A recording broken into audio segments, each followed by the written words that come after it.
అన్నారు. శంకరుడు ధనస్సు పట్టుకుంటే ఇంత స్తోత్రమా, వేదంలో ఇన్ని మంత్రాలు రావడమా, ఎందుకు రావాలి అని అడిగారు. అడిగితే కారణం చెప్పారు. పినాక త్రిపురదహన కాలే శరజ్వాలా జాలైర్నాకం పిహితవాన్ పినాక తదా మీరు ధనుస్త్వాత్ అన్నారు. లోకమునందు ఎక్కడా లేని రీతిలో బంగారు పర్వతమైనటువంటి మేరు పర్వతాన్ని తన చేతిలో ధనస్సుగా పట్టుకుని నిలబడిన నాడు, అటువంటి ధనస్సు యొక్క కాంతుల చేత సమస్త లోకములు కప్పబడిపోయి రాత్రనక పగలనక బంగారు కాంతి యందు అన్ని లోకములు ఎప్పుడు ప్రకాశించాయో అలా ధనస్సు చేతిలో ఎవడు పట్టుకున్నాడో వాడి చేతి ధనస్సే చిత్రం. అలా ఎవ్వరూ పట్టుకోలేరు. అలాంటి ధనస్సు పట్టుకున్నాడు కాబట్టి నిన్ను పినాకి అని నీ చేతి ధనస్సుని స్తోత్రం చేస్తున్నావు అన్నారు. మా గురువుగారు పినాకి అన్న మాటని ఎంత అనుభవించారో తెలియదు, కానీ వారి కొడుక్కి పినాకపాణి అని పేరు పెట్టుకున్నారు. కాబట్టి ఇన్ని విషయాల్ని సమన్వయం చేస్తూ మనకి పెద్దలు అన్నారు, ఆయన చేతిలో ఉన్న ధనస్సుని ఇన్ని రకములుగా ఉద్ధరించగలదు. కాబట్టి ఆ ధనస్సుని చూడడం, ఆ ధనస్సు గురించి చెప్పిన రుద్రాన్ని పారాయణ చెయ్యడం, ఆ రుద్రంతో అభిషేకం జరుగుతుంటే చక్క ప్రశాంతంగా కూర్చుని వినడం, అది ఇది కాదు, నీకు చేతనైతే చక్కగా నువ్వే కూర్చుని చదువుకుని మురిసిపోవడం నేర్చుకో. అందులో నిజంగానండి అనువాకాలు పెడతాయి. ఒకానొకప్పుడైతే మేము ఒక సంకల్పం చేశాం, అసలు ఆ రుద్రానికి ప్రతి అనువాకానికి వ్యాఖ్యానం చేద్దాం, ప్రతి అనువాకం మీద ఉపన్యాసం చెప్దాం అని చెప్పి అనుకున్నాను. కానీ అది శివమహాపురాణంగా వచ్చింది. ఏమో ఈశ్వరుడు ఎప్పటికైనా కోరిక తీరిస్తే నేను ధన్యుణ్ణవుతాను. అందుచేత అటువంటి ధనస్సు చేత పట్టుకున్నటువంటి వాడు శంకరుడు. ఇప్పుడు ఇవాళ మనం కేవలం ఈ విషయాన్ని స్పృశించి ఈ విషయాన్ని మనం మాట్లాడుకుంటూ ఉండగా మీరు వినడము చేత ఎన్ని కోట్ల జన్మలలో అనుభవించవలసిన పాపరాశి దగ్ధమైపోయి ఉంటుందో మీకు తెలియదు, తెలియనక్కర్లేదు కూడా. కానీ ఆ ఫలితం అలా వచ్చేస్తుంది అంతే. ఎందుకని అంటే మీరు అటువంటి దర్శనం, అటువంటి మాటలు విన్నారు. వినడం చేత దాని ఫలితం అలా వచ్చి తీరుతుంది. కాబట్టి శివో మహేశ్వర శంభు పినాకీ శశిశేఖర, ఆయన్ని శశిశేఖర అని పిలిచారు. శశకం అంటే కుందేలు, అది దూకుతుంది, దూకే స్వభావం ఉన్నది. దూకే స్వభావం ఉన్నది కాలము.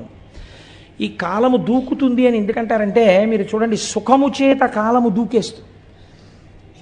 భోగి పండక్కి కూతురు అల్లుడు మనవలు వస్తున్నారనుకున్నప్పుడు రిటైర్ అయిపోయిన ఆయనకి ఎంతకీ భోగి రానట్టు అనిపిస్తుంది. ఇంకా రేపే భోగనగా అస్తమానం లేచి కళ్ళజోడెట్టుకుని గడియారం చూసుకుంటాడు, గౌతమి వచ్చే టైం అయిపోతుందని. మీరు కాకినాడ టౌన్ స్టేషన్లో చూడండి ఎంతమంది పెద్దవాళ్ళు ఉంటారో. ఆ కూతుళ్ళని కౌగలించేసుకుని అల్లుళ్ళని గౌరవించేసి ఆ మనవల్ని చేత్తో పట్టుకుని తాతగారండి తాతగారండి అంటుంటే వాళ్ళని ఆటోలు ఎక్కించుకుని కారులు ఎక్కించుకుని వెళ్ళిపోయి ఆ మనవలతో ఆడుకుని కనుమ వస్తుంది, అంతే కళ్ళ నీళ్లు ప్రారంభం. ఎందుకని వెళ్ళిపోతుంది కూతురు అల్లుడును. ఏమిటో వచ్చిందనుకున్నంతసేపు పట్లేదు, ఇట్టి అయిపోయింది, భోగి నుంచి కనుమకు వచ్చేసామంటాడు. దూకేసింది కాలం సుఖంలో కదండి. కాబట్టి శశకము చంద్రుడి యందు కుందేలు ఉంటుంది. అందుకే కాలము దూకుతుంది, కాలము నిబ్బరంగా ఉంటుంది. ఒక్కొక్కసారి దుఃఖంలో ఉన్నాడు అనుకోండి, ఈ కాలం గడవట్లేదండి అసలు అంటే. 20వ తారీఖునే డబ్బులు అయిపోయాయి అనుకోండి, ఏమిటో ఈ నెల గడవట్లేదండి అసలు 31 వస్తుందా అంటాడు. కాబట్టి కాలం చాలా గడుసుగా గంభీరంగా ఉన్నట్టుంటుంది. కాబట్టి మీరు ఈ దాంట్లో అర్థం చేసుకోవలసిన రహస్యం ఒకటి ఉంది. మీరు అసలు దాన్ని పట్టుకుంటే శశిశేఖర అన్న మాటకున్నటువంటి తాత్వికమైన అర్థం మీకు అర్థం అవుతుంది. ఈ కాలమునందు మీకేమొస్తోంది? ఇప్పుడు నేను చెప్పిన 2 ఉదాహరణల్లో మీకేమర్థమైంది? ఒకదాని యందు సుఖం ఉంది, ఒకదాని యందు దుఃఖం ఉంది. దుఃఖం ఉన్నప్పుడు కాలం కదలనట్టు అనిపిస్తోంది, సుఖం ఉన్నప్పుడు దూకేసినట్టు అనిపిస్తోంది. దూకేసినట్టు కనపడిన కాలాన్ని, దూకనట్టు కనపడిన కాలాన్ని మీరు వైదిక సమన్వయం చేస్తే క్యాలెండర్లు, డేట్లు, జనవరిలు, ఫిబ్రవరిలు పక్కన పెట్టేయండి, అది మన సంప్రదాయం కాదు. మీరు రోజు చెప్పేటప్పుడు కాలాన్ని ఎలా చెప్తారు? శ్రీ వ్యయనామ సంవత్సరే ఉత్తరాయణే శిశిర ఋతువు మాఘమాసే శుక్లపక్షే పంచమ్యాం వాసర భౌమవాసరే శుభనక్షత్రే శుభయోగ శుభకరణయే బంగుడి విశేష విశిష్టాయాం శుభరిదౌ శ్రీమాన్ శ్రీమతః అని చెప్తున్నారా లేదా? ఈ తిథులు ఎలా వస్తున్నాయి? శుక్లపక్షే అని చెప్తున్నారా? శుక్లపక్షం దేనివల్ల వస్తుంది? చంద్రుడి యొక్క కళలు వృద్ధి పొందితే శుక్లపక్షం వస్తుంది. చంద్రుడి యొక్క కళలు జారిపోతే కృష్ణపక్షం వస్తుంది. ఒక శుక్లపక్షం ఓ కృష్ణపక్షం వస్తే ఓ నెల వస్తోంది. అలా కొన్ని నెలలు కలిస్తే ఓ సంవత్సరం వస్తోంది, కొన్ని సంవత్సరాలు కలిస్తే ఓ పుష్కరం వస్తోంది. ఇలా మీకు ఆధారం ఏమిటి? చంద్రుడి యొక్క కళలు దిగడం పెరగడం. చంద్రుడి కళలు దిగడం పెరగడం ఏదో ఒక కళలోంచి రావాలి కదా. ఆ కళలోంచి పెరుగుతున్న కళలు, ఈ వెళ్ళిపోతున్న కళలు మళ్ళీ ఆ కళలోకి వెళ్ళిపోవాలి కదా. అటువంటి శాశ్వతమైన చంద్రకళ ఏది ఉందో అది పార్వతీ పరమేశ్వరుల యొక్క కిరీటముల మీద ఉంటుంది. ఇప్పుడు ఈ కాలాన్ని మీరు దేని పెట్టి కొలుస్తున్నారో ఈ కాలమంతా ఆయన కిరీటం మీద ఒక ఆభరణం అయి ఉంది. కాలం ఆయనకి ఆభరణము, మీరు కాలమునకు వశులు. ఎంత తేడా వచ్చింది చూడండి. కాలమునకు వశులైన మిమ్మల్ని కాలాతీతుల్ని చేసి తనతో సమానమైన వాడిగా చేసుకోగలడు. ఇది శశిశేఖర. అసలు నిజమైన తాత్వికమైన అర్థం అది. ఎవరు ఆయన పాదములు పట్టుకుంటున్నారో అటువంటి వాడికి జ్ఞానమిచ్చి కాలాతీతుణ్ణి చేసి మళ్ళీ పుట్టవలసిన అవసరం లేకుండా ఇదే చిట్ట చివరి మరణము. ఎందుకని? ఇక మళ్ళీ మరణం లేదు, ఎందుకంటే పుట్టుక లేదు. కాబట్టి ఈ స్థితికి పెంచగలడు. కాలము ఆభరణముగా ఉన్నవాడని చెప్పడానికే చంద్రరేఖని పొంది ఉంటాడు. మోక్షం ఇయ్యగలిగిన వాడని చెప్పడమే చంద్రరేఖని ధరించి ఉండడం. ఇదే శశిశేఖర. అసలు తాత్వికమైన రహస్యం అది, శశిశేఖర అన్న మాటకి. సరే, కానీ మనం అంటాం సోమనాథలింగము అన్న విషయాన్ని ప్రస్తావన చేస్తాం. కానీ ఇది కూడా పరమ సత్యం. లేకపోతే జ్యోతిర్లింగం రాదుగా. మీరు చూడండి, మళ్ళీ ఇక్కడ ఒక చిత్రమైన మాట ఉందండి. శివ సంబంధమైన విషయాల్లో కొన్ని ఆశ్చర్యకరమైన మాటలు ఉంటాయి. మీరు కంచిలో ఉండేటటువంటి లింగం దగ్గరికి వెళ్ళి ఇది జ్యోతిర్లింగము అని మీరు అన్నారనుకోండి, శాస్త్రం అంగీకరించద్దండి. దాన్ని ఏమంటారంటే అష్టమూర్తుల యందు అది ఒక లింగము, పృథివీలింగము అని పిలుస్తారు. పంచభూత లింగాల్లో అదొకటి. అలాగే కాళహస్తి వెడితే అది వాయులింగం, అది జ్యోతిర్లింగం కాదు. అలాగే మీరు జంబుకేశ్వరం వెడితే జలలింగం, అది జ్యోతిర్లింగం కాదు. కానీ మీరు కొన్ని లింగాలు ఉన్నాయి, వాటిని జ్యోతిర్లింగములని పిలుస్తారు. చాలా జాగ్రత్తగా మీరు పట్టుకునే ప్రయత్నం చేయండి. శశిశేఖర అన్న దాని తత్వంలోంచి జ్యోతిర్లింగం అని పిలిచినప్పుడు మీరు ఒక స్తోత్రం చదువుతుంటారు సాధారణంగా. మీకు అందరికీ నోటికొచ్చది. సౌరాష్ట్రే సోమనాథంచ శ్రీశైలే మల్లికార్జునం ఉజ్జయిన్యాం మహాకాళం ఓంకారం అమలేశ్వరం అని ఆ శ్లోకం అంతా చెప్పి ఆ చిట్ట చివర మనం ఓ మాట చెప్తుంటాం, ఏతాని ద్వాదశ లింగాని అని స్వయం ప్రాతర్పటేన్నర అంటాం. ఇది ద్వాదశ జ్యోతిర్లింగ స్తోత్రము అని పిలుస్తాం. ఈ 12 మీరు జ్యోతిర్లింగములు అని పిలుస్తున్నారు కదండి. జ్యోతిర్లింగము అని పిలిచినప్పుడు లింగము జ్యోతి, ఈ 12 చోట్ల ఏముండాలి? న్యాయంగా దీపం ఉండాలి, జ్యోతి ఉండాలి. కానీ మీరు సౌరాష్ట్రం వెళ్ళారనుకోండి, సోమనాథ క్షేత్రానికి వెళ్ళారనుకోండి, అక్కడ మీకు దీపం కనపడుతోందా, శివలింగం కనపడుతోందా? శివలింగమే కనపడుతోంది. శ్రీశైలే మల్లికార్జునం, మీరు శ్రీశైలం వెళ్ళారనుకోండి, శ్రీశైలంలో మల్లికార్జున లింగం కనపడుతోందా, జ్యోతి కనపడుతోందా? లింగమే కనపడుతోంది. మరి మీరు ఈ 12 జ్యోతిర్లింగాలనడానికి, ఈ 12 జ్యోతిర్లింగాలంటే మిగిలిన కంచి ఇలాంటి చోట ఉన్న లింగాలు వీటికన్నా తేడాగా ఏమైనా ఉన్నాయా? మరి వాటిని జ్యోతిర్లింగాలను మీరు ఎందుకన్నారు? ఈ 12 ఎందుకు జ్యోతిర్లింగాలు అంటారు? ఏమైనా కారణం ఉందా? అలా ఎందుకు పిలుస్తారు అంటే దీన్ని రుద్రానికి ఉన్నటువంటి ప్రార్థన గజ్జె ఎందుకు చెప్పారు. ఆపాతాళ నభస్థలంత భువన బ్రహ్మాండమా విస్ఫురత్ జ్యోతిస్ఫాటికలింగమౌళి విలసత్పూర్ణిందు వాంతామృతై అస్తోకాప్లుతమేకమీశమనిశం రుద్రానువాకాన్ జపన్ ధ్యాయేత్ ఈప్సిత సిద్ధయే అన్నారు. ధ్యాయేత్, మీరు ఆ లింగము దగ్గరికి వెళ్ళి అడిగినప్పుడు ఇహమునందు కావలసిన సౌఖ్యము నుండి మోక్షము వరకు ఏదైనా ఇవ్వగలిగిన పరబ్రహ్మస్వరూపంగా శివలింగం ఉన్నది. మీకు దొంగో చీకట్లో తెలియలేదనుకోండి, దీపం పెట్టి చూడాలి, స్పష్టంగా తెలుస్తుంది. దీపాన్ని చూడడానికి ఇంకో దీపం అక్కర్లేదు, దీపమే అంతే. ఇంకా జ్యోతియే ప్రధానము స్పష్టతకు. ఈ లోకమునందు జ్ఞానము పొందాలన్నా ఝాయే తీప్సిత సిద్ధయే. నాకు మోక్షం కాదండి, ఏదో వ్యాధి తగ్గాలి, ఆల్ రైట్ తగ్గిపోతుంది. నీకు ఆ పూనికుంటే 3 ఏదో ఉద్యోగం రావాలి, వచ్చేస్తుంది నీకు. అందుకేనండి ఎవరైనా కష్టాల్లో ఉంటే దక్షారామం వెళ్ళమంటారు. 40 రోజులు 41 రోజులు దక్షారామంలో వెళ్ళి దర్శనం చేసుకోవాయా అంటారు. దక్షారామం భోగక్షేత్రం, అది ఎటువంటి భోగాన్నైనా ఇచ్చేస్తుంది మనిషికి, ఎటువంటి కోరికైనా తీర్చేస్తుంది. కాబట్టి జ్యోతిర్లింగము అంటే జాయేత ఈప్సిత సిద్ధయే. మీరు వెళ్ళి అలా చూసిన దాన్ని మళ్ళీ ఇక్కడ స్మరించి కూర్చున్నారనుకోండి, ఇది ప్రధానం. జాయేత్ చూసి కూర్చుని మళ్ళీ ఇక్కడ ఒక్కసారి స్మరిస్తే ఈప్సిత సిద్ధయే, మీ కోరిక తీరుతుంది. వేదం మీకు అభయం ఇచ్చింది. కాబట్టి కోరిక తీర్చడం దగ్గర నుంచి మోక్షం ఇవ్వడం వరకు చెయ్యగలిగినటువంటి శివలింగములు ఏమున్నాయో అవి జ్యోతిర్లింగములు. అటువంటి జ్యోతిర్లింగములు స్వయంభూ. అవి ఒకరు ప్రతిష్ఠ చేసినవి కావు. ఈశ్వరుడు చిత్ర విచిత్రమైన పరిస్థితుల్లో అలా వచ్చాడు. అలా ఎందుకు వచ్చాడు అన్నదాన్ని మనం రెండుగా చెప్తాం శాస్త్రంలో. ఎలా చెప్తామంటే, ఒకటి స్థల పురాణము అంటాం. ఇది ఎందుకు వింటామంటే, మీరు సోమనాథం వెళ్ళారనుకోండి, లేకపోతే శ్రీశైలం వెళ్ళారనుకోండి, శ్రీశైలం వెళ్ళి మల్లికార్జున లింగాన్ని దర్శనం చేసేసుకుని వచ్చేసారనుకోండి, ఒక స్థాయిలో గొప్పదే ఇది. కానీ ఏమడుగుతామంటే, అయ్యా ఒక్కసారి దీని స్థల పురాణం చెప్పండి మాకు అని అడుగుతాం. అంటే ఎందుకు వచ్చిందో ఆ లింగం చెప్తారు. గుడిలోకి వెళ్ళిన తరువాత దర్శనం చేసుకున్నప్పుడు వినేటటువంటి స్థల పురాణమే మీరు జ్యోతిర్లింగముల యొక్క ఆవిర్భావ చరిత్రగా పురాణాంతర్గతముగా వింటే ద్విగుణీకృతమైనటువంటి ఫలితాన్ని దర్శనం చేసి ధ్యానం చేసిన ఫలితం ఎంతదో అంత ఫలితాన్ని ఇస్తుంది. ఇప్పుడు ద్వాదశ జ్యోతిర్లింగాల్ని శివమహాపురాణాంతర్గతంగా మీరు విన్నారనుకోండి, అందుకు తీసుకొస్తారు. ఇప్పుడు మీకు ఏ ఫలితం వేస్తారంటే, మీరు ఈ దేశములో ఉన్న 12 జ్యోతిర్లింగాల్ని సశాస్త్రీయంగా ఎలా దర్శనం చెయ్యాలో అలా దర్శనం చేసేసినటువంటి ఫలితాన్ని మీ ఖాతాలో వేసేస్తారు. కనుక పురాణంలోకి వీటిని తీసుకొస్తారు. కాబట్టి ఇప్పుడు శశిశేఖర సోమనాథ జ్యోతిర్లింగమో వదిలిపెట్టేయచ్చా? వదిలిపెట్టకూడదు, స్మరించాలి. ఎందుకు వచ్చిందో చెప్పుకోవాలి ఒకసారి. చెప్పుకుంటే ఏమవుతుంది? మీరు ఇక్కడ స్మరిస్తున్నారు దాని కథని.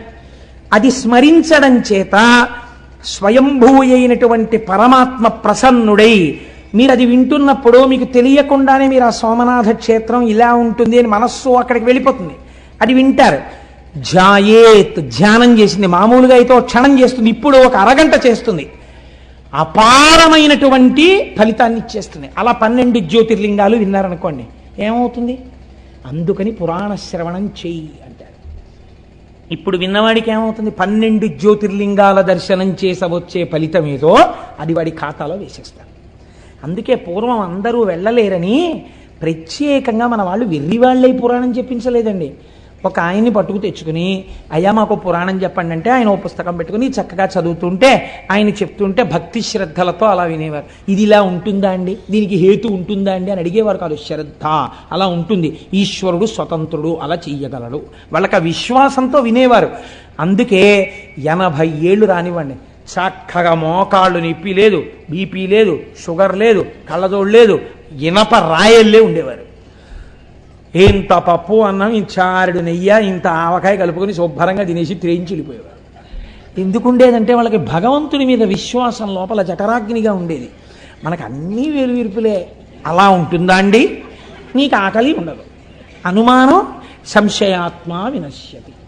కాబట్టి చూడండి, శశిశేఖర అన్న నామాన్ని వ్యాఖ్యానం చేస్తూ అంటారు, దక్ష ప్రజాపతికి 27 మంది కుమార్తెలు.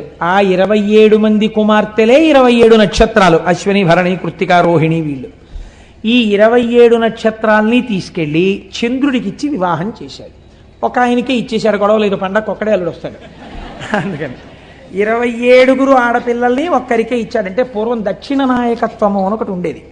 మీరు నన్ను క్షమించండి, నేను పురాణాంతర్గతంగా ఇలాంటి మాట అనకూడదని అండం ఎందుకు అంటున్నాను, ఒక దక్షిణ నాయకత్వాన్ని సమర్థించడానికి. అనుకోండి, విజయనగర సామ్రాజ్యాన్ని పరిపాలించినటువంటి రామరాయల వారు అప్పుడప్పుడు ఏదైనా ఊరిడితే ఆ ఊళ్ళో తరణిపోలిన పిల్లలు కనపడుతుండేవారట. దక్షిణ నాయకత్వం అంటే అలా ఉండేది. అంతమంది భార్యలతో ఉండేవారు. దశరథ మహారాజు గారికి 365 మంది భార్యలు ఉండేవారు. అలా పూర్వం ఆ దక్షిణ నాయకత్వం ఉండేది. అందుకని 27 ఆడపిల్లల్ని ఒక్క ఆయనకి ఇచ్చేసాడు ఆయన. ఈ 27 మంది భార్యలతో చంద్రుడు పాణిగ్రహణం చేసిన వాడు ఏం చెయ్యాలి? చక్కగా సంతోషంగా 27 మందితోటి కలిసిమెలిసి ఉండాలి.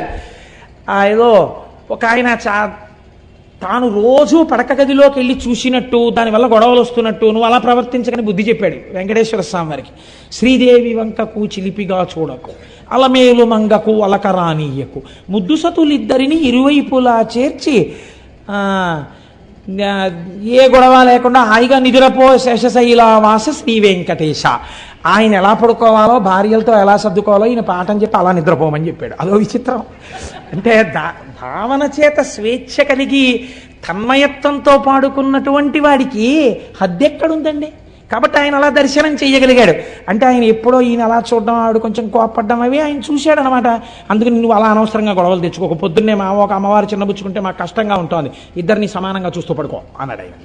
అది ఎంత బుద్ధి చెప్పాడో సార్, ఎంత స్వాతంత్రం అండి. నాకు అలాంటి పాటలు వినపండి అప్పుడు చాలా ఆనందంగా ఉంటుంటుంది. కాబట్టి సరే, ఇప్పుడు నేను దేని గురించి ప్రస్తావన చేయాలనుకుంటున్నానంటే 27 కన్యలతోటి భార్యలతోటి చంద్రుడు సంతోషంగా సమానంగా ఉండాలి. కానీ ఇక్కడ నేను ఒక్క మాట అంటే మీరు మరోలా అనుకోకండి. చంద్రుడి చరిత్ర ఎందొక దోషం ఉంది. ఏమా దోషము? మీకు దేవీ భాగవతంలో మొదటిగా అదే. ఇప్పుడు నేను దాన్ని ప్రస్తావన చేస్తే దానికి మళ్ళీ వివరణ చేయాలంటే మహాప్రభావం 3 రోజులు పడుతుంది. ఎందుకు వచ్చిన గొడవ?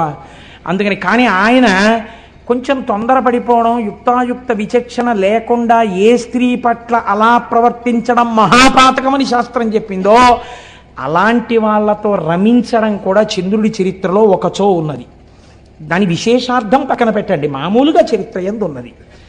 కాబట్టి ఈ అలవాటుకి ఫలితం ఎక్కడో రావాలి, ఎదర రావడానికి కావలసినట్టుగా బుద్ధి కర్మానుసారిని నడిపించాలి. అందుకు నడిపిస్తోంది అసలు యథార్థం. ఇది శివుడు ఇస్తున్నటువంటి ఆ ధనస్సులోంచి వస్తున్నటువంటి పాప ఫలితం. మీరు అలా సమన్వయం చేసుకోండి, ఎంత అందంగా వస్తుందో అది. ఇప్పుడు ఆయన ఏం చేశాడు? మళ్ళీ ఆయనకి 27 మందిలో రోహిణి ఒక్కత్తి బాగా నచ్చింది కాబట్టి ఆ రోహిణితోనే కాలం గడిపేవాడు. ఇది సహజంగా మిగిలిన 26 మందికి కూడా చాలా బాధ కలిగింది. 27 స్వీకరించిన వాడు 27 సమానంగా ఉండాలి, కానీ ఒక్క రోహిణితోనే ఉంటున్నాడు. వాళ్ళు ఎంత బాధతో మాట్లాడారో తెలుసా అండి? తండ్రి గారి దగ్గరికి వెళ్ళి, నేను అన్ని పద్యాలు చెప్తూ కూర్చుంటే 42 రోజులు ఏంటి, ఆయన చెప్పినట్టు సంవత్సరం అయిపోతుందో ఏమిటో గొడవ అని బెంగెట్టుకుని 1-2 పద్యాలు మాత్రమే చెప్తున్నాను. అందరి నేల ఇట్లు జలజారికి నిచ్చితివి, ఒక్క రోహిణీ సుందరినిచ్చినన్ మిగుల సొంపుగా నుండెడిది, ఎక్కడేని మాకుందక భర్త చిక్కకయే గొడ్డైపోవునో పృథ్వీ. తండ్రి, ఈ వందురు ఎట్లు పాయుదుము వల్లభ కొల్విటు చెందుమాకి కన్నని అడిగారు. ఎంత కష్టంతో కూడుకున్న మాట అడిగారో చూడండి. నాన్నగారండి, మీరు ఎందుకు ఈ తప్పు చేశారండి? మా 27 మందిలో ఒకవేళ రోహిణియే అందగత్తేమో, రోహిణిని ఒక్కదాన్ని చంద్రుడికి ఇచ్చి అంత చందమామ లాంటి మొగుడు రావాలంటారు కదా, చందమామ లాంటి మొగుడిని పొందడానికి మేము అర్హులం కావేమో, అంత అందగత్తెలం కాదేమో, అందుకేనేమో రోహిణి మీద ఉన్న ప్రీతి మా మీద లేదు. అంత అందమైన కూతురుతో పాటు అందం లేని మమ్మల్ని కూడా ఎందుకు ఇచ్చారు నాన్నగారు? కన్యాదానంలో మీ బాధ్యత అయిపోతుందని ఇచ్చారా? మాకు తగిన భర్తలు, మేము ఎంత పనికి మాలిన వాళ్ళమైనా మాకు తగిన భర్తలు పృథివీలో ఉండరా? గొడ్డుపోయిందా నాన్నగారు లోకం? ఎవరిని తెచ్చి మాకు పెళ్లి చేస్తే మేము సంతోషించకపోదు అండి. భర్త యొక్క మనస్సు చూరగొనని మా జన్మ మాకెంత బాధగా ఉందో తెలుసా నాన్నగారు? ఎంత గొప్పగా మాట్లాడారండి వాళ్ళు, ఎంత అందమైన పద్యం పడిపోయిందో చూడండి. నాన్నగారండి, గొడ్డుపోయిందా లోకం? మమ్మల్ని ఎందుకు ఇచ్చారు నాన్నగారు? చంద్రుడికి 27 మందిని, ఒక్కతే అందంగా ఉంది, అందమైన రోహిణితో ఆయన ఉంటున్నాడు. అసలు మా జన్మలో మేము భర్త గారితో కలిసి ఉండి భర్త గారు మా వల్ల సంతోషపడ్డారన్న రోజు మా జీవితంలో మేము చూస్తామా నాన్నగారు అన్నారు. దీనికి వాళ్ళు చేసిన పాపం ఏమిటండి? తండ్రి మనస్సు ఈ మాట విన్నప్పుడు ఎంత కుందుతుంది. కాబట్టి ఆయన చరచరాలేసి, అసలే దక్ష ప్రజాపతి, ఎదర వీరభద్ర విజయం వస్తుంది కదా, గబగబా పంచ పైకి పట్టుకుని చంద్రలోకానికి వెళ్ళాడు. ఆయన అల్లుడు గారు ఎదురొచ్చారు, తీసుకొచ్చారు, కూర్చోబెట్టారు. కూర్చోబెట్టిన తర్వాత, అబ్బాయి నీ పరిస్థితి అంతా బాగులేదయా, నీకు 27 పిల్లలు ఇచ్చాను. ఇచ్చినప్పుడు చక్కగా మామయ్యగారండి బాగున్నారండి, చక్కగా ఉంటుందండి, మీరు వచ్చినప్పుడు ఎంత సంతోషంగా ఉంటారో చూద్దురుగానండి అన్నావు. నీ మీద అప్పుడే పితూరీలు ప్రారంభమయ్యాయి. ఒక్క రోహిణితో ఉంటున్నావుట. ఇలా ఉండడానికి వీల్లేదు. 27 పిల్లల కంటి వెంట నీళ్లు రాకూడదు, అందరినీ సమానంగా చూసుకో. చూస్తావా? అసలు దక్ష ప్రజాపతి. తప్పకుండా మామయ్యగారండి అన్నాడు. అయిపోయింది. అమ్మా నేను చెప్పానమ్మా, ఇంకా మీకేం ఇబ్బంది ఉండదు, ఈ మాట మీరు సంక్రాంతికి వచ్చినప్పుడు సంతోషంగా వస్తారు అని వెళ్ళిపోయాడు దక్ష ప్రజాపతి. అంటే నిజంగా సంక్రాంతి అనుకోకండి, నేను ఒక మాట అన్నానంతే. ఇప్పుడు వెళ్ళిపోయిన తర్వాత మళ్ళీ ఎవరో వచ్చి చెప్పారు, పాపం 26 అలాగే ఏడుస్తున్నారండి, మీ అల్లుడు గారి ప్రవర్తనలో ఏమీ మార్పు లేదు, ఎక్కడ చూసినా రోహిణితోటే ఉంటాడు, మిగిలిన 26 మంది జోలికి ఎప్పుడూ వెళ్ళాడు. పాపం ఓసారి మీరు చెప్పారు, ఆయన వినడు. ఏమిటో వాళ్ళ బతుకు అంతేనా అన్నారు. అనేటప్పటికి ఇప్పుడు ఆయనకి ఎందుకు కోపం వచ్చిందంటే నా మాట వినలేదని కోపం వచ్చింది.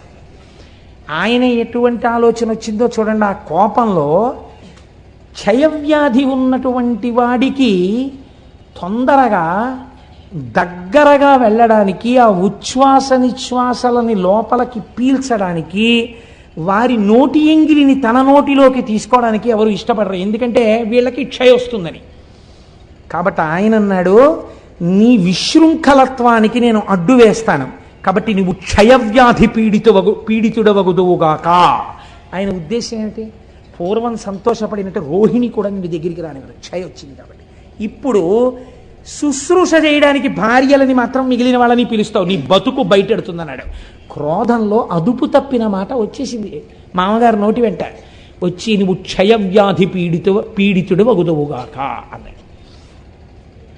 ఈయనకి క్షయవ్యాధి వచ్చింది, కానీ దేవతలందరికీ భోజనాలు పోయి ఉపవాసాలు చేసి న్యూరోబియాన్ ఇంజక్షన్లు చేయించుకోవాల్సి వచ్చింది. వాళ్ళందరూ నీరసపడిపోయారు. ఇదేంటండి, చంద్రుడికి క్షయవ్యాధి వస్తే దేవతలకి నీరసం రావడం ఎందుకు అంటే ఇక్కడ ఒక పెద్ద మర్మం ఉంది. చంద్రుడు బాగా ప్రకాశిస్తే ఆయన యొక్క అనుగ్రహం చేత ఓషధులు ప్రకాశిస్తాయి. ఓషధులు బాగా ప్రకాశిస్తే ఆ ఓషధులతో కూడినటువంటి ద్రవ్యములతో యజ్ఞం చెయ్యాలి. ఈ యజ్ఞంలో ఓషధుల్ని కూడా వేస్తే ఈ హవిస్సులు దేవతలు తీసుకుంటారు. దేవతలు తీసుకుని వాళ్ళ ఆకలి తీరితే వాళ్ళకు మనకు మంగళములను ఇస్తారు. దేవతలకి హవిస్సులు లేవు, లోకాలకి మంగళాలు లేవు. ఇటు వీళ్ళు మాడిపోయారు, అటు వాళ్ళు మాడిపోయారు. ఎందుకు వచ్చింది ఇదంతా? చంద్రుడికి క్షయవ్యాధి వచ్చింది. కాబట్టి ఇప్పుడు ఇది ఎవరి సమస్య అయి కూర్చుంది? చంద్రుడి వ్యక్తిగత సమస్య కాదు, అన్ని లోకాల సమస్య. ఎంత చిత్రంగా పరిణమించిందో చూడండి విషయం. ఇప్పుడు వీళ్ళందరూ మాట్లాడుకున్నారు. అత్రి మహర్షిని పిలిచారు. అందరూ కలిసి చతుర్ముఖ బ్రహ్మగారి దగ్గరికి వెళ్ళారు. పెద్ద ఆయన పాపం ఆయన్ని అడుగుతారు అందరూ. ఆయన దగ్గరికి వెడితే చూడండి, మనం సాధారణంగా ఓ మాట అంటాం, ఏమండి వీడు ఇలా తప్పు చేశాడు, కొంచెం చేయండి అంటే, వీడికి చెయ్యాలి ఉపకారం? వీడికండి చెయ్యాలి? మీరు తండ్రి, మీరు మర్చిపోయారేమో, వీడు చేసిన తప్పుడు పనులన్నీ నాకు బాగా గుర్తున్నాయి. ఎంత ఏడిపించాడంటే బృహస్పతిని, నాకు తెలీదా? ఆ రోజు నేనే కదా చతుర్ముఖ బ్రహ్మని జోక్యం చేసుకున్నాను. వీడికి అసలు ఇటువంటి ఇది రావాలి, బాగా వచ్చింది నాళ్ళకి, మామగారు బలి చేపించాడు. కానీ ఇగో వీళ్ళ కోసం ఓ మార్గం చెప్పక తప్పదు అని చెప్తాడు. చూసారా ఓ పెద్ద ఆయన, అలాగే చెప్పాడు బ్రహ్మగారు. ఆ పద్యం వినండి ఎంత గొప్పగా పడిందో. పరకాయ ప్రవేశం చేసి అత్యంత సహజమైన రచన చెయ్యడం అంటే అది. అయినను లోక సౌఖ్యమును నారసి చెప్పెదా. వీడు తుంటరవాడు, వీడికి చెప్పకూడదు అసలు, వీడి క్షయవ్యాధితో బాధపడిన గొడవేం లేదు. అయినను లోక సంక్షేమం కోసం చెప్తున్నారు. ఇటు మీరు అటు వాళ్ళు బాధపడుతున్నారు కదా, అందుకు చెప్తానన్నాడు బ్రహ్మగారు. ఆ ప్రభాసమాన్యూనత రాఘహారియగు నొద్దిక వీడట చేరి శంకరున్ పూనిక కొల్చుచున్ తపసుభూని వసించిన కొన్ని నాళ్లకి గ్లానిని మాంపగాగలదు కాలహరుండు దృఢంబు పొండికన్. నేను చెప్తున్నాను రా ఉపాయం, ఏమీ లేదు. వీడు ప్రభాస క్షేత్రానికి వెళ్ళాలి. వెళ్ళి సముద్రపు ఒడ్డున ఉంది, అది అరేబియా మహాసముద్రం అని ఇప్పుడు మనం పిలుస్తున్నామే, ఆ సముద్రపు ఒడ్డుకు వెళ్ళి కూర్చుని ఆ ప్రభాస క్షేత్రంలో ఓ గుంట తవ్వి అందులో ఒక పార్థివలింగాన్ని పెట్టుకుని పంచాక్షరీ మహామంత్ర జపాన్ని మృత్యుంజయ మహామంత్రంతో కలిపి అనుష్ఠానం చేయాలి. ఎందుకని? క్షయం వచ్చేసింది కాబట్టి మృత్యుంజయ మంత్రంతో కలిపి అనుష్ఠానం చేయాలి. ఎంత శాపం ఉన్నా ఇటు బ్రాహ్మణ వాక్కుని కాపాడి అటు వీడు చచ్చిపోకుండానూ కాపాడాలంటే పరబ్రహ్మమునకు తప్ప వేరొకడికి సాధ్యం కాదు. కాబట్టి శంకరుడు మాత్రమే చెయ్యాలి పని. వీడిని పార్థివలింగాన్ని అర్చన చెయ్యమనండి అన్నారు. ఆ మాట చూడండి, ఉద్దిక వీడట చేరి. బ్రహ్మగారు మాట్లాడేటప్పుడు ఈయన్ని అండం, ఆ చికాకుంది చంద్రుడి మీద, ఆయనకి కోపం ఉంది, అందుకని వీడిని అక్కడికి వెళ్ళమనండి. ఎంత బాగా అన్నాడు చూడండి, ఒద్దిక వీడట. అక్కడైనా బుద్ధిగా కూర్చోవాలి. మళ్ళీ అక్కడికి వెళ్ళి కూర్చుని ఏదో పనులు మొదలెట్టకూడదు, మళ్ళీ ఏదో శాపాలు తెచ్చుకోకూడదు, మళ్ళీ నా దగ్గర రాకూడదు. ఒద్దిక అక్కడ కూర్చుని శివుడి గురించి ఆరాధన చేయమనండి, పోమనండి అక్కడికి. అలాగేనండి బాబాయ్ అన్నాడు ఇప్పుడు అని. ఇప్పుడు బయలుదేరి ప్రభాస క్షేత్రం చేశాడు.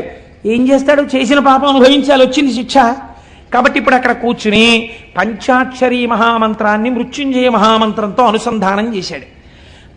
ఇది ప్రసన్నుడు అంటే ఎవడు వ్యాధినిచ్చాడో వాడే శివాశర వ్యాయాతవ తయానో రుద్రమృడయా రక్షించాలి. ఇప్పుడు వెళ్ళి కూర్చుని జపం మొదలెట్టాడు. కొన్ని కోట్ల జపం అయిపోయింది. అయిపోయిన తరువాత చంద్రోద్భాసిత శేఖరే స్మరహరే గంగాధరే శంకరే సర్పైర్భూషిత కంఠకర్ణ వివరే నేత్రోద్ధవైశ్వానరే దంతిత్వకృత సుందరాంబరధరే త్రైలోక్యసారే హరే మోక్షార్థం కురు చిత్తవృత్తి మమలాం అంతైస్తు కింకర్మభిః అంటారు శంకరాచార్యుల వారు. అటువంటి స్వరూపంతో భగవానుడు శంకరుడు ప్రత్యక్షమయ్యాడు. స ఉమ పార్వతీ సహితుడై ప్రత్యక్షమయ్యాడు. క్షయవ్యాధితో శుష్కించిపోయి ఉన్నాడు చంద్రుడు. ఏనాయనా ఏమిటి నీ అభీష్టం అని అడిగాడు. అయ్యా నాకు క్షయవ్యాధి తగ్గిపోవాలండి అన్నాడు. ఇప్పుడు నీ క్షయవ్యాధి పోతుంది అని పరమాత్మ అనగలరు అంటే ఎవరి మాట పోయింది? దక్ష ప్రజాపతి మాట పోయింది. అంటే నే శాపం పెట్టేవాడిని నువ్వు రక్షించేవాడివా అంటాడు. కాబట్టి ఇప్పుడు ఇద్దరిని దృష్టిలో పెట్టుకోవాలి. అటు పెద్ద ఆయన మాట నిలబడిపోవాలి, ఇటు పిల్లాన్ని రక్షించాలి.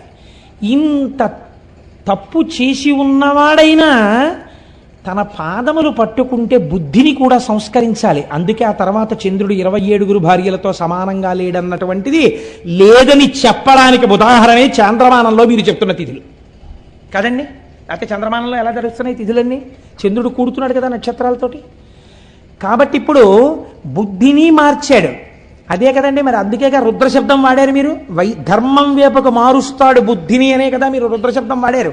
కాబట్టి ఇప్పుడు ఏం చేశాడు? బుద్ధిని ముందు మార్చి అటు పెద్ద ఆయన మాట నిలబెట్టాలి దక్ష ప్రజాపతి. కాబట్టి అన్నాడు నీకు క్షయ ఉంటుంది కానీ 15 రోజులు క్షీణిస్తావు, 15 రోజులు వృద్ధి పొందుతుంటావు. కాబట్టి ఇంకా క్షయ పూర్తిగా లేదు కాబట్టి నశించిపోవు, ఎప్పుడూ హాయిగా ఉంటావు. సరికదా పిల్లాడా, ఎప్పుడైనా ఎవరైనా నీ పాత కథలు తలుచుకోకుండా నువ్వు పూర్తిగా ఇప్పుడు గొప్పవాడివయ్యావు, నీ చరిత్రే మారిపోయింది, నువ్వు సద్బుద్ధున్నవాడివి, నా చేత అనుగ్రహింపబడిన వాడివని తెలుసుకోవడానికి నాతో కలిపి నీ దర్శనం చెయ్యడానికి నా పేరే నీతో కలుపుకుంటాను, చంద్రశేఖర అని పిలిపించుకుంటానని ఆ చంద్రుణ్ణి చేసి నెత్తిన పెట్టుకున్నాడు. ఏమి ఔదార్యమూర్తి అండి పరమాత్మ. ఇది ఆయన కారుణ్యం అంటే. నీకేమిటి బెంగ? కాలమునకు వశుడు కాని వాడను నేను, నా నెత్తి మీద నిన్ను పెట్టుకున్నాను రా. చతుర్ముఖ బ్రహ్మగారు అన్నాడు వీడును పోయి ఉద్దికను అన్నారు. ఆయన అన్నారు తప్పు అందరూ చేస్తారులే నాన్న, చేసావో నీ బుద్ధి మార్చుకో. నీ బుద్ధి మారింది, ఇప్పుడు నిన్ను నెత్తి మీద పెట్టుకుంటాను.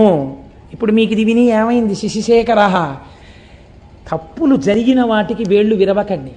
ఇంత కారుణ్యమూర్తి అయిన శంకరుడి పాదాలు పట్టుకున్న వాడికి ఒక్కసారి పట్టుకుంటానని పూనికతో నిలబడితే మిమ్మల్ని కూడా నెత్తి మీద పెట్టుకోవడానికి ఆయన సిద్ధంగా ఉన్నాడు కదండి. అందుకని శశిశేఖర, అందుకని నెత్తి మీద చంద్రుణ్ణి పెట్టుకున్నవాడా అని ఈయన్ని పిలవలసి వచ్చింది. ఆయన క్షయవ్యాధి పోయింది, చంద్రమానం వచ్చింది. ఇప్పుడు ఈ చంద్రుడు పార్వతీదేవికి గొప్ప భక్తుడయ్యాడు. అందుకే మనుశ్చంద్ర కుబేరశ్చాలోపాముద్రాచ మన్మద అగస్తీరగ్ని సూర్యశ్చ ఇంద్రస్కంధస్తథైవ చ అని క్రోధభట్టారకో దేవ్యా ద్వాదశామి ఉపాసకా 12 మంది అమ్మవారి మహాభక్తులలో ఈయన కూడా ఒకడయ్యాడు. అయితే ఇక్కడ ఒక చిత్రం జరిగింది. శంకరుణ్ణి చూసి అన్నారు స్వామి చాలా బాగుందండి, మీరు నెత్తి మీద చంద్రుణ్ణి పెట్టుకున్నారు, శశిశేఖర అన్న నామం మీకు వచ్చింది, అంతవరకు మేము ఒప్పుకున్నాం. అదే సోమనాథలింగం. స ఉమ నాథుడు ఒక అర్థం. అంటే పార్వతీదేవి పక్కన ఉన్నటువంటి కారుణ్యమూర్తి, సశక్తిపరుడు కాదు. సోముడు అంటే చంద్రుడు. సోముడు ప్రార్థన చేశాడు, నన్ను ఇంత అనుగ్రహించిన నీవు ఉత్తరోత్తర ఎవరొచ్చినా రక్షించడానికి ఇక్కడే విలియవలసినది అన్నాడు. జ్యోతిర్లింగమయ్యాడు. అందుకే అది స్వయంభూలింగాలలో జ్యోతిర్లింగాలలో మొట్టమొదటి లింగం. మీకు తెలిసి వెళ్ళినా తెలియక వెళ్ళినా దీర్ఘకాలం పీడించేటటువంటి వ్యాధులు నయమవుతాయని, భవిష్యజ్జన్మలలో చేసిన పాపముల వలన భయంకరమైన వ్యాధులు, కుష్ఠవ్యాధి వంటి వ్యాధి రావలసినటువంటి పాపములు ఖాతాల్లో ఉండిపోయినా అవి భగ్నమైపోతాయని సోమనాథలింగ దర్శనం చెయ్యాలని మనకి శాస్త్రం చెప్తోంది. మమ్మల్ని అనుగ్రహించి గోపాలకృష్ణ గారు తీసుకెళ్లబోతున్నారు సోమనాథలింగ దర్శనానికి ఏప్రిల్లో. కనుక ఒకరన్నారు, అయ్యా ఇక్కడ వరకు బాగుందండి, చాలా బాగుంది, సోమనాథలింగ దర్శనం చెయ్యవలసిందే. ఈ లింగం మీద కన్నుబడే ఈ దేవాలయాన్ని ఎన్ని మాటలు ధ్వంసం చేశారో కొందరు. ధ్వంసం చేస్తే మహానుభావుడు ఉక్కు మనిషి అనిపించుకున్నటువంటి భారతదేశపు ఉప ప్రధాని చేసినటువంటి సర్దార్ వల్లభభాయ్ పటేల్ గారు, ఆయన ఆధ్వర్యంలో ఒక కమిటీ ఏర్పడి సోమనాథ దేవాలయాన్ని పునర్నిర్మాణం చేసి అత్యద్భుతమైన దేవాలయంగా రూపుదిద్దారు ఇప్పుడు. కాబట్టి ఈ చంద్రశేఖరుణ్ణి దర్శనం చేసిన మాట యథార్థం అయితే, అయ్యవారు ఇక్కడ చంద్రుణ్ణి పెట్టుకున్నాడు అనుకోండి, చాలా బాగుంది స్వామి, ఇక్కడ నువ్వు చంద్రుణ్ణి పెట్టుకున్నావు అనేసి మీరు వెళ్ళిపోగలరండి ఇంటికి. మా స్వామి పరమాచార్య స్వామి ఒక మాట చెప్పారు. ఆయన అన్నారు ఒక రోజున, ఆయన నాకు ప్రాణం అండి మహానుభావుడు, అలా వెళ్ళిపోతూ ఎక్కడో కూర్చునేవారు, ఏదో గుర్తొచ్చేది, ఆకాశంలో చంద్రుణ్ణి చూస్తే ఓ నవ్వు నవ్వేవారు. నవ్వు నవ్వి ఆయన అన్నారు, మౌళౌ గంగా శశాంకౌ కరచరణతలే శీతలాంగా భుజాంగా వామే భాగే దయార్ద్రా హిమగిరి దుహిత చందనం సర్వగాత్రే యుద్ధం శీతం ప్రభూతం కనక సభానాథ సోఢుం క్వశక్తి చిత్తే నిర్వేదతస్తే యది భవతి నతే నిత్యవాసో మదీయే అన్నారు. ఈశ్వర, మాకు కొంచెం ఆశ్చర్యంగా ఉంటుందండి. మొన్ననే కదా పుష్యమాసం వెళ్ళిపోయింది. ఆర్ద్రా నక్షత్రమేమో శంకరుడికి ప్రీతి, శ్రవణ నక్షత్రమేమో మా స్వామి వెంకటేశ్వర స్వామి వారికి ప్రీతి. శివకేశవులని రెండు ఎక్కడ ఉన్నాయండి? ఉన్న ఒక్క మూర్తేగా. ఒక్కసారి అలంకారం చేయించుకుని మనని సంతోషపెడతాడు, ఒకసారి అభిషేకం చేయించుకుని సంతోషపెడతాడు. కాబట్టి ఆయన అన్నారు, మౌళౌ గంగా శశాంకౌ, ఈశ్వర నీ తలలో ఇప్పటికే గంగమ్మ ఉంది. ఆ గంగమ్మ ఉత్తినే కూర్చుంటుందా? ఎప్పుడు కదులుతుంది, ప్రవహిస్తుంది. నీరు అలా స్టాగ్నెట్ అయి ఉండిపోతే కుళ్ళుకంపు వస్తుందండి. అందుకని తిరుగుతుంటుంది ఆ జటాజూటంలో. అలా తిరుగుతుండడంలో ఏమవుతుంది, కిందకి ఇలా కారిపోతుంటుంది. ఆ నీళ్లతో నీ ఒళ్ళేమవుతుంది, ఎప్పుడూ తడిసిపోతుంది. ఎప్పుడు శంకరుడి దగ్గరికి వెళ్ళి ఇలా ముట్టుకుందామన్నా పార్వతీదేవి చల్లగా తడిసిపోయి ఉంటాడు. అబ్బా తుడుచుకోండి అంటుంది, మళ్ళీ తుడుచుకుంటాడు, మళ్ళీ తడిసిపోతుంటాడు. కాబట్టి ఈశ్వర ఇప్పటికే గంగ ఉంది, అది చల్లగా ఉంటాయి నీళ్లు. చాలదన్నట్టు ఇప్పుడు ఏం చేసావు, చంద్రుడిని తెచ్చి నెత్తి మీద పెట్టుకున్నావు. కాబట్టి ఇప్పుడు నీ తలకాయ ఎంత చల్లగా ఉండాలి. ఎప్పుడు పెట్టుకున్నావో ఆ సోముణ్ణి, తలకాయ ఎంత చల్లతనంతో దిమ్మెక్కిపోయి ఉండాలి. నిజానికి ఎంత చల్లతనమో, ఎంత చల్లగా ఉందో, తల నిమ్మెక్కిపోయింది అంటుంటాం మనం. వానలో బాగా తడిసిపోయి ఇంటికి వచ్చారనుకోండి భర్త, భార్య గబగబా ఏం చేస్తుందంటే, ఇప్పుడు లేవనుకోండి కుంపట్లో బొగ్గులేసి గబగబా విసిరి ఒక్కసారి రండి మీకు పడిశం పట్టేస్తుంది, కాస్త సాంబ్రాణి వేస్తానని చక్కగా ఆయన నిప్పుల్లోకి పడకుండా ఇలా కొంచెం తల వంచుతుంటే, ఏదో పెద్ద బడాయికి పోయి ఇలా ఏదో తెలియక వంచేసినట్టు తల వంచి ఆవిడ పట్టుకుంటే ఇలా సాంబ్రాణి వేస్తుంటే ఆయనకు అదో సంతోషం. ఇంత వానలో తడిచిన శ్రమ పోయేది ఆయనకి. కాబట్టి అలా తండ్రి నీకు జటాజూటం అంతా గంగతో తడిసిపోయింది, చాలదా చంద్రబింబాన్ని పెట్టుకున్నావు, తల నిమ్మెక్కిపోయిందనాలి నువ్వు పార్వతీదేవి దగ్గరికి వెళ్ళి. పోనీ ఆవిడితో ఈ మాట చెప్దామంటే ఇవి చాలవన్నట్టు ఇంకోటి తగిలాయి. పోనీ తలొక్కటేనండి నిమ్ముకుపోయినట్టుంటుందంటే శీతలాంగా భుజాంగా, పావులు ఒంటికి కుండలీకృత కుండలేశ్వర కుండలం వృషవాహనం నరదాది మునీశ్వర స్తుత వైభవం భువనేశ్వరం. ఆయనకి చెవులకి పావులే, కంఠంలో పామే, భుజాలకి పాములే, పాదానికి వాసుకి చుట్టుకుని ఉంటాడు. వాసుకి ఇద్దరికి ఆభరణం, నారాయణుడికి ఇటు శివుడికి వాసుకి చుట్టుకుని ఉంటాడు. వాళ్ళు చుట్టుకుంటే మీకేమిటండి బెంగ అంటారేమో. పాము అడుగు భాగం చాలా చల్లగా ఉంటుంది. ఇంత చల్లగా ఉన్న పాములు ఒళ్ళంతా చుట్టుకున్నాయి, పైన అంటుంటాలి. ఒళ్ళంతా పాములు సాధారణంగా పైన చలేస్తే తడిసిపోతే ఏదో ఒళ్ళంతా ఇలా దగ్గర పెట్టుకుని అంటారు. ఇవి చలి, ఒళ్ళంతా ఇవే. వీటిని ఏమైనా అన్నా ఉంటే ఇంకా పాకుతాయి, ఇంకా చలి. ఒళ్ళంతా చల్లగా ఉంటుంది. పోన్లేవయ్యా, ఎవడైనా ఏం చేస్తాడు ఇంత చల్లగా ఉంటే? మరోలా అనుకోకండి, మర్యాదకి చెప్తున్నాను. ఉత్తర క్షణంలో ఉష్ణాన్ని పొందాలంటే వెళ్ళి భార్యను ఆలింగనం చేసుకోవాలి, కాస్త వెచ్చటి సుఖాన్ని పొందాననుకోవాలి. పోనీ అలా వెళ్ళి నువ్వు మీ ఆవిడ్ని కౌగిలించుకున్నావు అనుకో, ఆవిడిటువంటిది. వామే భాగే దయార్ద్రా హిమగిరి దుహిత, ఆవిడ హిమవంతుడి కూతురు. పైగా ఆవిడెప్పుడు ఎలా ఉంటుంది, దయార్ద్ర, దయతో తడిసిపోయి బిడ్డల్ని ఎలా రక్షిద్దాం అని పరమ దయతో తడిసిపోయి ఆవిడ ఉంటుంది. పైగా హిమవంతుడు కూతురు కాబట్టి చల్లని తల్లి. అమ్మలగన్నయమ్మ ముగురమ్మల మూలపుటమ్మ, చాలా పెద్దమ్మ, చల్లని అమ్మ. చల్లని తల్లండి అంటాం కదా, మరి చల్లని తల్లి. దృశాద్రాఘీయస్యాదరదలిత నీలోత్పల రుచాదవీ అంశం దీనం స్నపయ కృపయా మమపి శివే అంటారు శంకరాచార్యుల వారు. అలా అపారమైన దయ కళ్ళల్లోంచి కురిపించేస్తుంటుంది. ఒళ్ళేమో హిమవంతుడి కూతురు కాబట్టి తండ్రి గారి పోలికలు వచ్చాయి పిల్లకి. పిల్ల చల్లగా ఉంటుంది, ఎప్పుడు వెళ్ళి కొంచెం వెచ్చగా ఉంటుందేమో అని కౌగిలించుకొని ఎడం పక్కన ఎట్టుకుంటే ఇంకొంచెం చలి వచ్చింది. పోన్లేవయ్యా కుడివైపు ఏమైనా కొంచెం తగ్గుతుందేమో అనుకుంటే భక్తులందరూ వచ్చి చందనం సర్వగాత్రే, కాస్త చలిమంట వేసినవాడు ధూపం వేసినవాడు తక్కువ, స్వామికి చందనం రాయాలండి బొట్టెట్టాలండి అని చందనం రాశారు. అబ్బా ఎంత చలయ్యా స్వామి, నీకు ఎంత ఉనికిపోవాలి నువ్వు, గడగడగడగడగడగడ. పోనీ ఇక్కడతో ఊరుకున్నావా? ఇద్దం శీతం ప్రభూతం కనక సభానాథ సోఢుంక శక్తి. అందరూ పుష్యమాసంలో హేమంత ఋతువులో బయటికి రావడానికి కూడా ఇష్టపడక చలేసేస్తోందని దుప్పట్లు కప్పుకుని ముసుగెట్టుకు పడుకుంటే నీ నెత్తి మీద ధారాపాత్ర పెట్టి చాలదన్నట్టు సన్నటి ధార ఇలా ఉనికిపోతూ, పోని చక్కగా ఏదో మా స్వామి శ్రీమన్నారాయణుళ్ళ చక్క నీకేమైనా సుప్రభాతం చెప్పి చామంతి పూల దండలేసి నీకు చక్క ధూపం వేసి పొద్దున్నే బాలభోగం అని ఏమైనా వేడిగా కట్టు పొంగల్ చక్ర పొంగల్ తీసుకొచ్చి పెడతారా? నీకు అభిషేకాలు మొదలెడతారు పొద్దున్నే. పాపం నీకు పూజ ఎప్పుడు, నీకు అలంకారం ఇప్పుడు 11 అయ్యాక. తెల్లారకట వీళ్ళందరికీ మాత్రం స్వెట్టర్లు వేసుకుంటారు, మంకీ క్యాప్లు పెట్టుకుంటారు, గుళ్ళోకి వస్తారు. వీళ్ళు మాత్రం తలకో చెంబు నీళ్లు పట్టుకొచ్చి నీ మీద పోసేస్తుంటారు. అయ్యయ్యో ఈశ్వరా, ఎంత చలయ్యా నీకు పరమాత్మ. సోఢుంక శక్తి, ఇంత చల్లగా ఉందే నీ పరిస్థితి, ఎలా తట్టుకుంటున్నావయ్యా వణకకుండా అని వెంటనే అన్నారు. నాకు అర్థమైంది ఎందుకు నీకు శక్తి వచ్చిందో తెలుసా? చిత్తే నిర్వేదతస్తే యది భవతి నతే నిత్యవాసో మదీయే. ఎప్పుడు ఆశలతో కోరికలతో ఏడుస్తూ దుఃఖంతో అటు పరిగెడుతూ ఇటు పరిగెడుతూ వేడిక్కిపోయిన నా హృదయంలో కూర్చుని ఈ వేడి తగిలి ఇంత చల్లతనం నీకు సరిపోలేదు, అందుకే ఇంత చల్లవన్నీ పెట్టుకున్నావు అన్నారు. ఎంతటి కారుణ్యమూర్తివయ్యా శశిశేఖర. చంద్రశేఖరుడిగా కూడా ఇక్కడ కూర్చోవడం వల్ల ఇంత చల్లతనం నీకు సరిపోలా, వేడిక్కిపోయావు మా చిత్తముల యందుండేటటువంటి సెగకి. కాబట్టి మేము ఇటువంటి వాళ్ళని తండ్రి మా మనస్సులు ఎలా చల్లబడతాయి?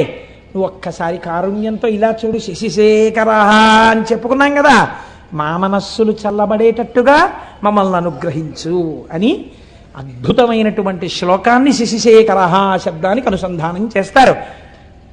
సరే ఇవాళ ఇక్కడ వరకు చెప్పారు. దీని తర్వాత ప్రస్తావన చేస్తే కష్టం కనుక 8:30 అయింది కనుక రేపటి రోజున రేపు ఒక పరమాద్భుతమైన, ఎలాగో మొదలు పెట్టేశాను కాబట్టి ఓ పని చేస్తాను, ఇంకిక్కడి నుంచి వరుసగా మీకు 12 జ్యోతిర్లింగ దర్శనం, రేపటి నుంచి వరుసగా జ్యోతిర్లింగాలు పెడతాను.